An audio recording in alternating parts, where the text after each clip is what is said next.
भारतवर्ष के विभिन्न राज्यों के रिवाज, उनकी परंपराएं और त्योहारों से उनकी संस्कृति की विशेषता झलकती है। इन्हीं राज्यों में से एक है राजस्थान, जो मारवाड़ियों का राज्य कहलाता है। गणगौर उनका सबसे बड़ा त्योहार माना जाता है। उन्हीं के साथ साथ मध्य प्रदेश के निमाड़ी लोग भी इस त्योहार को मनाते हैं। मारवाड़ी इस त्योहार को 16 दिन तक मनाते हैं और निमाड़ी इसे 3 दिनों तक मनाते हैं। गणगौर की पूजा फाल्गुन महीने के होलिका दहन के दूसरे दिन यानी धूलिवंदन के दिन से प्रारंभ होती है। इस त्योहार को विवाहित महिलाओं के साथ साथ कुंवारी कन्याएं भी मनाती हैं। गणगौर का व्रत कुंवारी लड़कियां अच्छे वर की प्राप्ति के लिए रखती हैं और विवाहित महिलाएं अपने पति की लंबी आयु के लिए गणगौर का व्रत त्योहार मनाती हैं। विवाहित महिलाएं अपनी पहली गणगौर अपने मायके में ही मनाती हैं, जहां उनके मायके वाले उन्हें श्रृंगार का सामान देते हैं। कई सारे पकवान परोसकर उनकी खातिरदारी की जाती है। इस त्योहार के आखिरी दिन पूजा और उद्यापन करके गणगौर को विसर्जित किया जाता है। गणगौर को मनाने के पीछे एक कथा भी प्रचलित है। एक बार भगवान शंकर और माता पार्वती भ्रमण के लिए निकले। उनके साथ नारद मुनि भी थे। भ्रमण करते करते वे चैत्र मास की शुक्ल तृतीया को एक गांव में पहुंचे। उनके आगमन की खबर सुनकर धनी वर्ग की स्त्रियां उनके लिए स्वादिष्ट भोग बनाने के कार्य में लग गई। तब सारी निर्धन घर की स्त्रियां हल्दी कुमकुम का तिलक लेकर उनका पूजन करने तुरंत उनके पास पहुंच गई। महिलाओं का भक्ति भाव देख माँ पार्वती ने सारा सुहाग रस उन पर छिड़क दिया। कुछ समय बाद धनी वर्ग की महिलाएं सोने चांदी की थालियों में कई प्रकार के पकवान लेकर वहां पहुंची तो भगवान शंकर ने पार्वती जी से पूछा, देवी, आपने सारा सुहाग रस तो समाप्त कर दिया, अब आप इन्हें क्या दोगी? प्रभु, उन स्त्रियों को मैंने ऊपरी पदार्थों से बना रस दिया है, परंतु मैं इन स्त्रियों को अपनी उंगली चीरकर अपने रक्त का सुहाग रस दूंगी, जिससे यह अपने जीवन में मेरे समान सौभाग्य प्राप्त करेंगी। पूजन समाप्त होने पर माँ पार्वती ने अपनी उंगली चीरकर उन स्त्रियों पर रक्त छिड़क दिया। माँ पार्वती से आशीर्वाद लेकर स्त्रियां लौट गईं। कुछ ही क्षणों बाद माँ पार्वती महादेव से आज्ञा लेकर नदी में स्नान करने चली गईं। स्नान करने के पश्चात उन्होंने रेत से शिवलिंग बनाया और उसका पूजन किया। रेत के पदार्थ बनाकर मूर्ति को भोग लगाए तथा प्रदक्षिणा करके 2 कणों का प्रसाद खाकर मस्तक पर लगाया। उसी समय उस लिंग से शिव जी प्रकट हुए तथा माँ पार्वती को वरदान दिया, देवी पार्वती, मैं तुम्हारी पूजा से अति प्रसन्न हूँ। आज के दिन तुमने मेरी पूजा की है, इसलिए आज के दिन जो भी स्त्री मेरा पूजन और तुम्हारा व्रत करेगी, उसका पति चिरंजीवी रहेगा तथा मोक्ष को प्राप्त करेगा। देवी पार्वती को आशीर्वाद देकर भगवान भोलेनाथ वहां से अंतर्ध्यान हो गए। नदी के तट पर स्नान और पूजा आरती करने के कारण देवी पार्वती को वापस लौटने में समय लग गया, पर भगवान भोलेनाथ तो अंतर्यामी हैं। उन्होंने मुस्कुराते हुए उनसे पूछा, क्या हुआ देवी, तुमने लौटने में बहुत समय लगा दिया? मेरे भाई भावज नदी किनारे मिल गए थे। उन्होंने मुझे दूध चावल खाने और कुछ देर रुकने का आग्रह किया और इसी कारण मुझे आने में देर हो गई। ये सुनकर अंतर्यामी भगवान शंकर जी भी दूध और चावल खाने की इच्छा से नदी तट की ओर चल पड़े। माँ पार्वती ने मन ही मन ये प्रार्थना की कि हे भगवान शिव, आप अपनी इस अनन्य दासी की लाज रखना।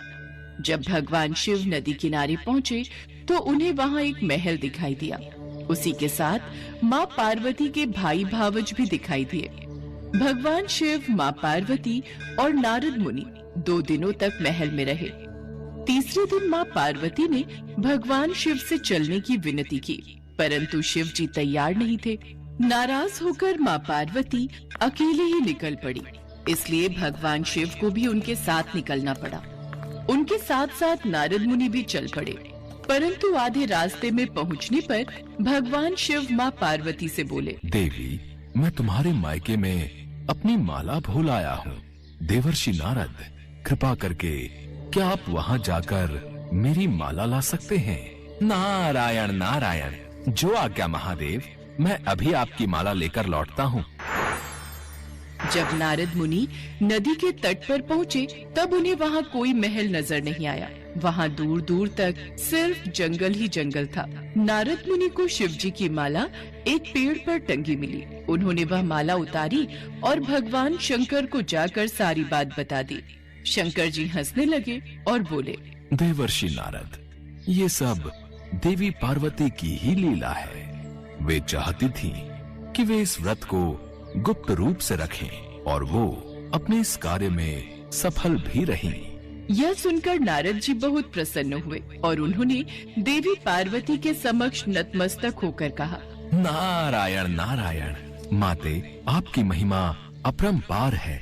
आज से जो भी स्त्री इसी तरह गुप्त रूप से पति का पूजन कर मंगल कामना करेगी, महादेव की कृपा से उसके पति को दीर्घायु प्राप्त होगी। इसके पश्चात भगवान भोलेनाथ, माता पार्वती और नारद मुनि धरती लोक से प्रस्थान कर गए। उसी दिन से गणगौर पूजा की शुरुआत हुई।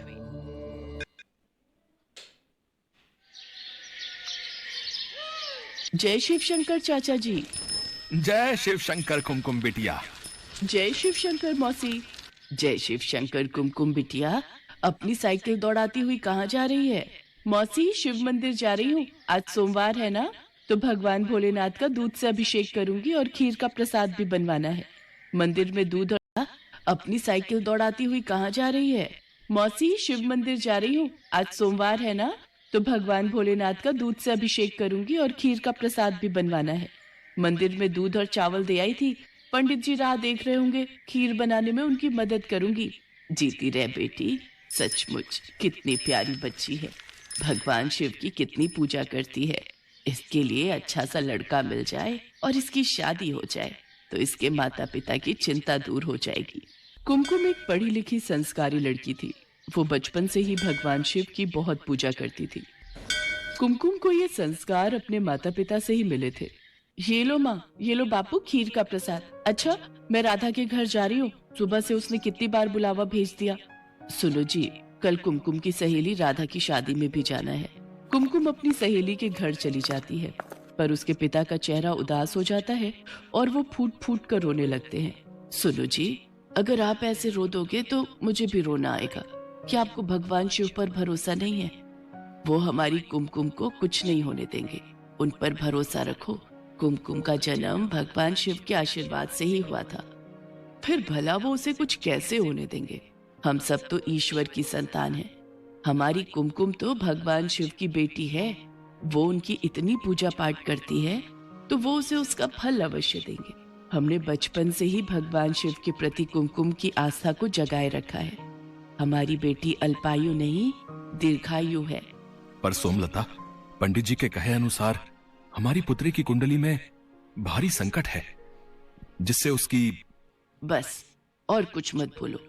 मुझे भगवान शिव पर पूरा विश्वास है कि वो हमारी कुमकुम को प्रत्येक संकट से बचाएंगे। 20 वर्ष की आयु में कुमकुम के जीवन पर एक भारी संकट की आशंका थी। कुमकुम की कुंडली में भी कुछ ऐसा ही लिखा था, जिस कारण उसके माता पिता सदैव चिंता में रहते थे। सब लोग राधा की शादी में पहुंचते हैं। मौसी जी, अब तो मेरी भी शादी हो रही है। आप कुमकुम के लिए भी एक अच्छा लड़का ढूंढकर इसे ब्याह दो। नहीं, मुझे शादी नहीं करनी। मैं अपने माँ बापू को छोड़कर कहीं नहीं जाऊंगी। बेटियां तो पराई होती हैं कुमकुम। उन्हें अपने माता पिता का घर छोड़कर अपने ससुराल अपने राजकुमार के साथ जाना ही होता है। ठीक है, मेरे लिए कोई राजकुमार आएगा तो मैं चली जाऊंगी। ठीक? इस बात पर वहाँ खड़े सब लोग हंस देते हैं और कुमकुम भी खूब हंसती है। कुमकुम की माँ अपनी बेटी के चेहरे पर शादी के लिए खुशी देख रही थी, पर कहीं न कहीं वही डर फिर से था। राधा की शादी हो जाती है। कुछ दिनों बाद गांव की एक बस अमरनाथ यात्रा पर जा रही थी। कुमकुम के माता पिता ने उसके चाचा चाची के साथ अमरनाथ यात्रा पर जाने की आज्ञा दे दी। 2 दिन बाद कुमकुम का जन्मदिन था। इसी चिंता में उसके माता पिता भगवान भोलेनाथ का ध्यान कर रहे थे। उधर कुमकुम अपने चाचा चाची के साथ अमरनाथ की यात्रा के लिए चढ़ाई आरंभ करती है। कुमकुम, थोड़ा पहाड़ से किनारे से हटकर चलो। ठीक है चाचा। चाची जी, आपको ठंड तो नहीं लग रही? मेरे पास एक गर्म स्वेटर और है, दूं? हाँ दे ही दे। और कहीं चाय मिल जाए तो थोड़ी देर बैठकर चाय पी लेते हैं। ठीक है, तुम दोनों यहाँ बैठो, मैं सामने कैंप से चाय लाता हूँ। कुमकुम के चाचा चाय लेने के लिए चले जाते हैं। कुछ देर बाद वो आगे की यात्रा तय करते हैं। कुमकुम के चाचा चाची और कुमकुम एक कैंप में रात गुजारने के लिए रुक गए। कुमकुम, जन्मदिन की ढेर सारी मुबारक। आज तुम्हारा जन्मदिन है और तुम पूरे 20 बरस की हो गई हो। जीती रहो बेटी, भगवान शिव तुम्हें लंबी आयु प्रदान करें। शुक्रिया चाचा जी, शुक्रिया चाची जी। चाचा जी, मैं थोड़ी देर आसपास घूम लूं?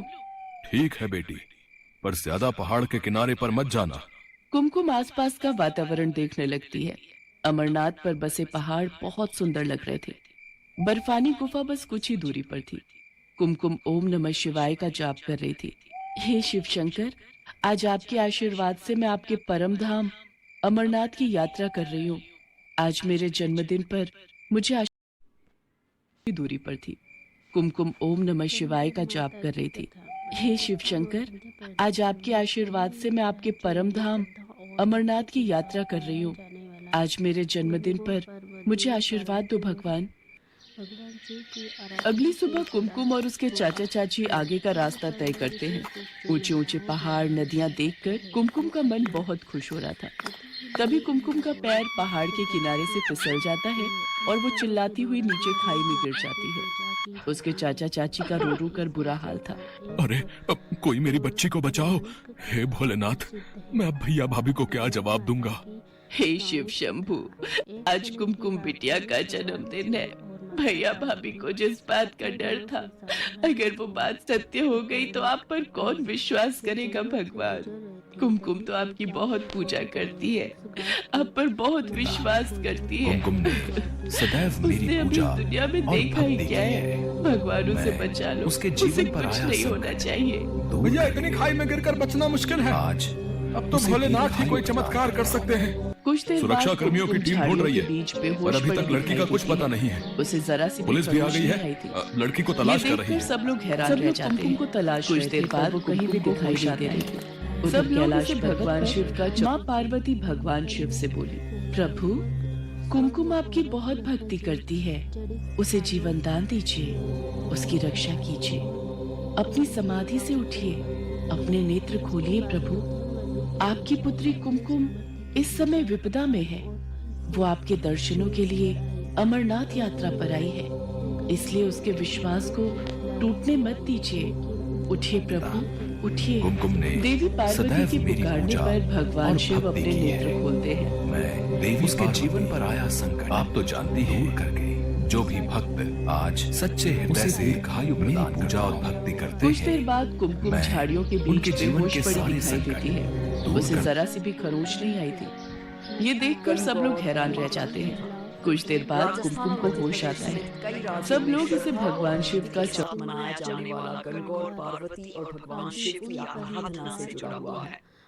यह पर्व विशेष रूप से महिलाओं द्वारा मनाया जाता है जो अपने पति की लंबी उम्र और सुख समृद्धि की कामना करती हैं। इस पर्व के दौरान गणगौर माता की पूजा की जाती है और इस अवसर पर एक पौराणिक कथा प्रसिद्ध है। समृद्ध महिलाएं गणगौर माता की पौराणिक कथा एक समय की बात है। भगवान शिव और माता पार्वती अपने गणों के साथ भ्रमण पर निकले।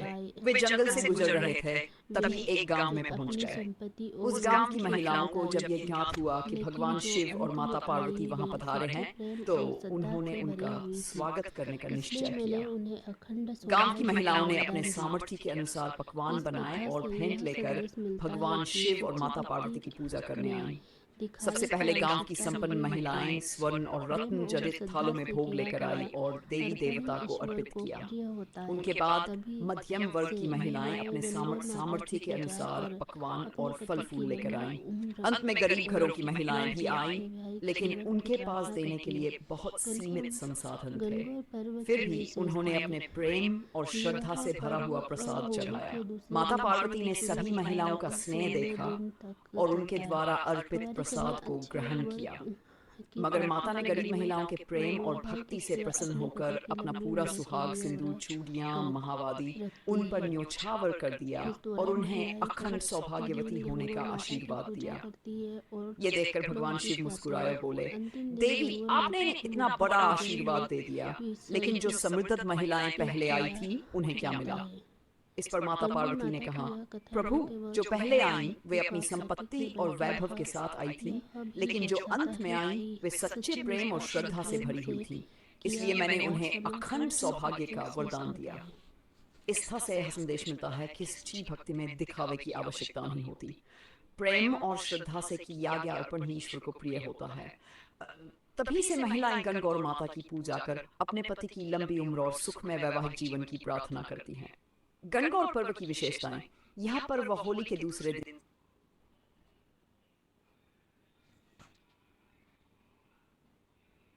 गणगौर माता की कथा राजस्थान और मध्य प्रदेश समेत कई राज्यों में श्रद्धा और भक्ति के साथ मनाया जाने